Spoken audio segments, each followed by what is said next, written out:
What's up, everybody? This is Charlie. Just got out of the shower, so I thought I'd sit inside where it's a little cooler. Got the nice watch stand here. Yep, not wearing the watch post shower. Yeah, this is it. This is my white couch. Kind of like a super white background. I don't know. We'll see how it goes. But thought I'd do it again. So this time I'm doing it on my iPad. We'll see how that works as opposed to the phone. And I got like a kitchen, I don't even know what it is, condiment holder thing that is that I put and propped up so that way my iPad can see me face to face. So, but it's tilted so the camera's on this side. So I don't know. We'll see how it goes, right? But I'm probably looking at myself as opposed to in the lens with this one. Because it's flipped so I can see it. So we'll see how this medium works. But regardless, I wanted to talk today about information, the information space or information environment, some people might call it, which I think is super interesting. I think it's super interesting. It's super cool. I'm a little hyped up on caffeine right now, even though it's a little later in the day. It's just some spillover effect from some later coffee I had.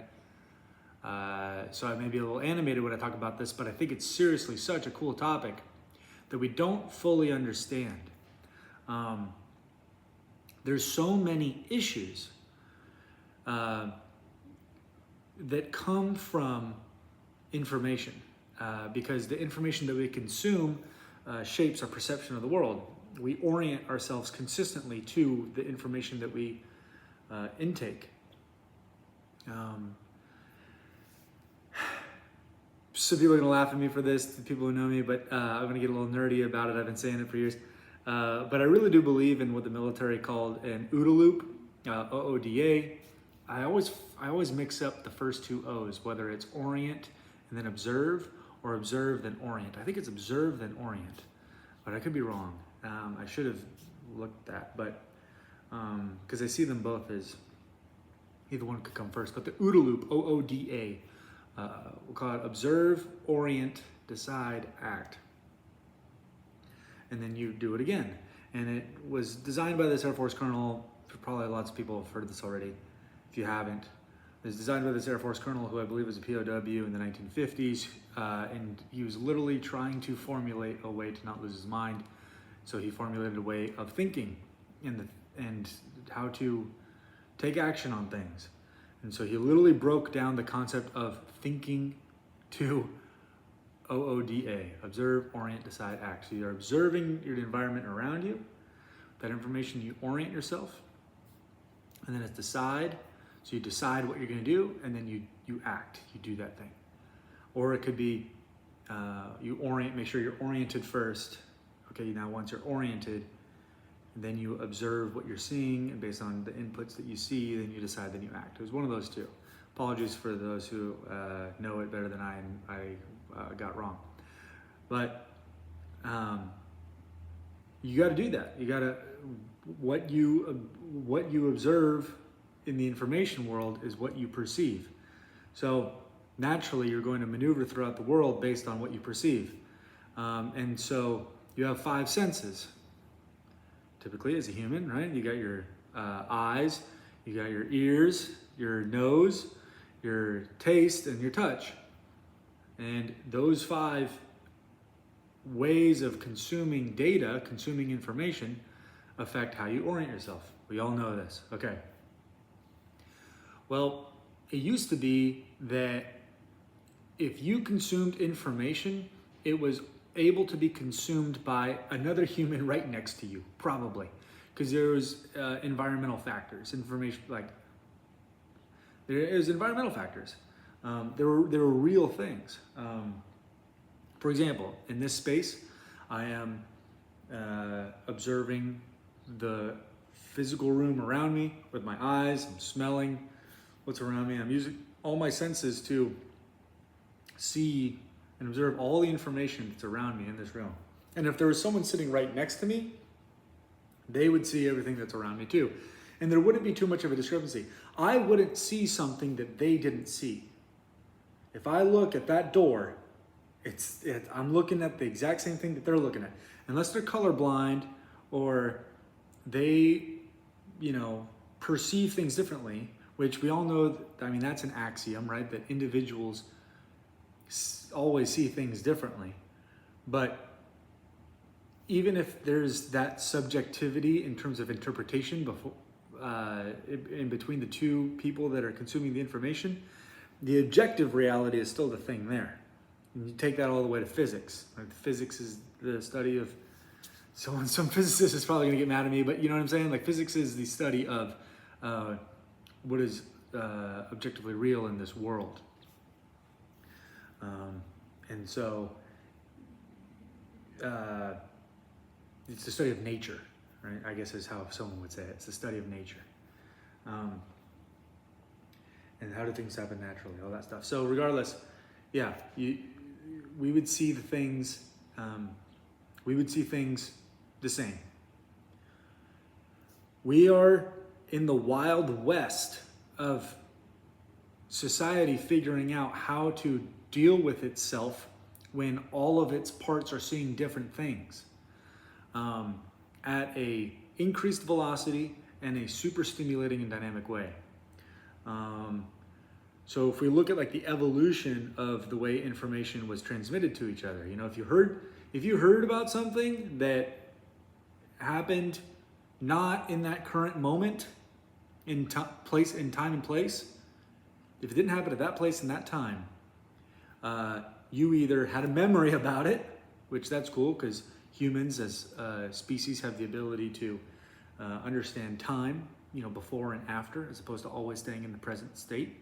That's cool. So you either had a memory about it or someone else came and told you about it. And obviously that assumes that you have the ability to communicate by an advanced system, i.e. a language. You're able to understand me via English. That's cool. Orally anyway. So yeah, that happened. Then obviously there's things like writing. Obviously physical gestures are also a thing. I'm breaking down basic communication stuff. But the point is that it turned into writing, it went all the way to the radio fills up the whole room, everyone can enjoy that. The TV, you sit on the couch with somebody, they're looking at the TV right there, cool. When things, someone's reading something, you can see what the book cover is, or it's an analog, it's a physical thing. When this is the first time, this is, obviously an iPhone, or a phone in general, first time that you can see something, but it only comes to you. Now, obviously, like if someone's right over your shoulder, but that's physically uncomfortable, so it doesn't happen. It's designed just for you, for one person, as opposed to a TV or anything else. One person. Now, a book is obviously designed for one person, reading over the shoulder, whatever, but you know what it is. You don't know what I'm looking at right now on the other side of the screen. You don't know. You don't know what my homepage is. If I change it to a certain app, what did I do? What did I do? You don't know. You don't know. And because you don't know, even if you're sitting right next to me, like this, sitting right here, I don't have a screen. So you're my friend, you're a coworker, colleague, partner, whatever. Sitting right here. You don't know what I'm looking at. That's weird. If it was a TV, it'd be blasted right there. If it was a piece of art form, it would be right over there. If you know what you and I could do? Hey audience, you know what you and I could do right now? Look out that window. Well, the light. So your lens are going to be different than mine because you got to see through my iPad, and so you can't see that I'm looking at a parking lot. But you don't know that because the light drowns it out because the camera isn't good enough to handle it. Okay, fine. So we can't do that. That's what I was talking about, the 2 levels of subjectivity earlier. Fine. But generally, if you were here, you could see that. You wouldn't be able to see it like this. And so I've got all this information coming into me. And I'm engaging with it rapidly, and I'm not sharing it with anybody else. Why do you watch a movie? Well, a movie's a piece of art, and it's a shared experience. two people get to consume the same content and be able to enjoy it. Because we connect that way. We connect by sharing content. We connect by saying, hey, have you seen that movie? Ah, ha, ha, ha, ha. Back when the TV first came out, there was like 3 channels and everyone watched the thing at 7 o'clock. So you could go to school or go to work the next day and say, hey, did you see that thing at 7 o'clock last night? Yeah, I did. Ah, ha, ha. Wasn't that so funny? It doesn't exist. I mean, we have social media. We have ways that you can like send memes. You can send little, I don't know, you can send, videos, whatever. If it's reels on Instagram or TikToks or whatever, that's how we share. We're like, oh, we like that, and that's a cool way to connect with each other. Poking, if you will, or pebbling. I think is someone like Adam Grant. I think said that once. Because penguins do that. It's a way of connecting with each other. They grab a little pebble and they put it to someone that they were thinking of or they find endearing. It's like a little gift. It's like, hey, I was thinking about you. Here's a little funny thing that I connected with. Wanted to connect with you on. We're not connecting. This is an information silo. Now, yes, the algorithm unites us all, right? Kind of, but not really. It's an information silo. So what you are consuming is shaping your perception of the world totally different than the person next to you, and the person next to you, and the person next to you. Now, sometimes mass programming exists, and that's by a central authority. That's what we don't want, right? We don't want propaganda. We don't want somebody consuming our perception of the world, right? That's like Allegory of the Cave, where everybody's looking at the sock puppets behind the shadows and they don't know about it until one guy goes around and is like, whoa, there's this whole other world up here, and he becomes enlightened. Same thing with like the Matrix, are we all plugged into everybody's looking at the same thing, and that's why who controls information is so important. That's why America has freedom of speech as like our very first amendment in the Bill of Rights. It's the first right in the Bill of Rights of the Constitution. Freedom of the press, etc., because information is so important. Not only is it so important to the human experience to be able to express themselves freely, like I'm doing right now, but also for the free exchange of ideas to flourish. So that way there is no central authority that can control the information. I mean, this is not new stuff. It's not new stuff, it's not new concepts, but it is new technology. And we get so wrapped around the axle by the new technology, we get so disoriented. So orient probably does come first. You gotta orient yourself first. Despite the new technology, there's nothing new under the sun, right? There's nothing new under the sun. The technology allows information to be sent at a higher rate and more dynamic information. But it doesn't change how we operate with information.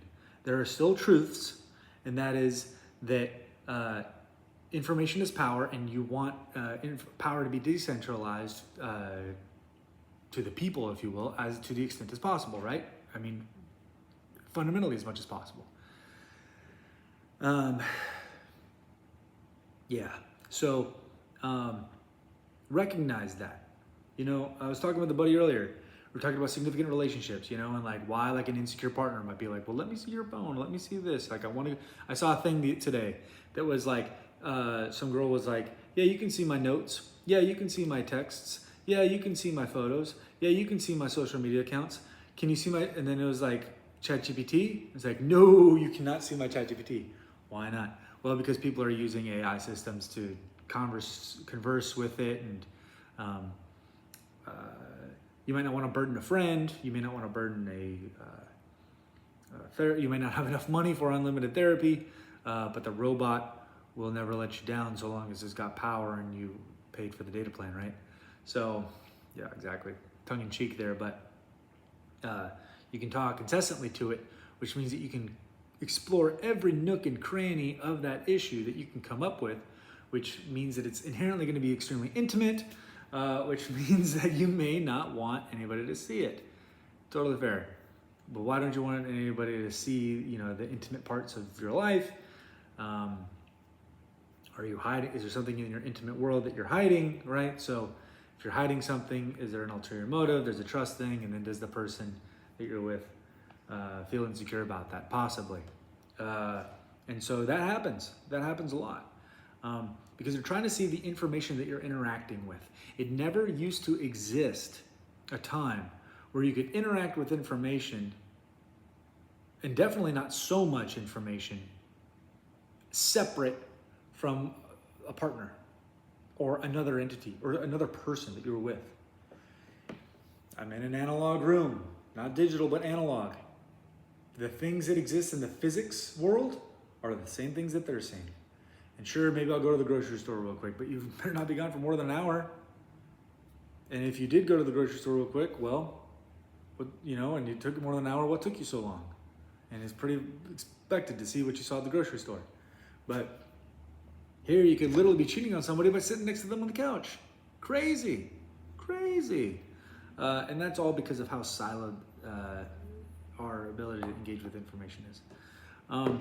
So we have to be careful of that. The answer, if you will, to male loneliness, as that name goes, but really just any loneliness, any sort of isolation, is naturally going to be connection, obviously. And that may sound self-explanatory and like a no duh factor, no kidding. But people lose it all the time. We live in the loneliest generation. Why? Why do we live in the loneliest generation? We don't have anybody to connect about this stuff in true analog form. And I'm not preaching go back to the, I like the old ways of doing things, and I'm just, old fashioned. Even though there's things that aren't wrong with that, but I'm not preaching that right now. I'm not saying reject technology. I'm just saying that there are certain things that it cannot supplant. Even though it's trying to, it can't supplant it. And that's true genuine connection. And sharing the same information with others as a means of connecting, as opposed to thinking that you're going to be able to connect with someone when you're only looking at them through this big of a lens. There's a lot of lonely people in the world. There's a ton of lonely people in the world. And walls go up from it. And there's fear, and there's isolation, and, fear is the path to the dark side, if you agree with Star Wars, right? So,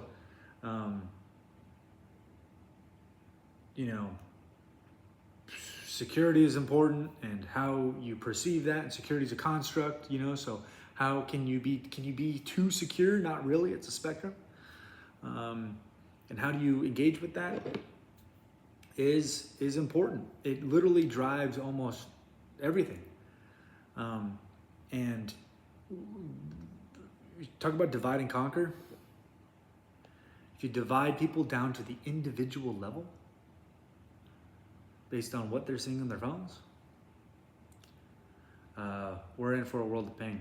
So humans were not designed to be alone. They were designed to connect. And while all this information is incredible, you gotta have someone that you can share it with. And I don't mean sending memes. I mean literally watching a movie with somebody is better.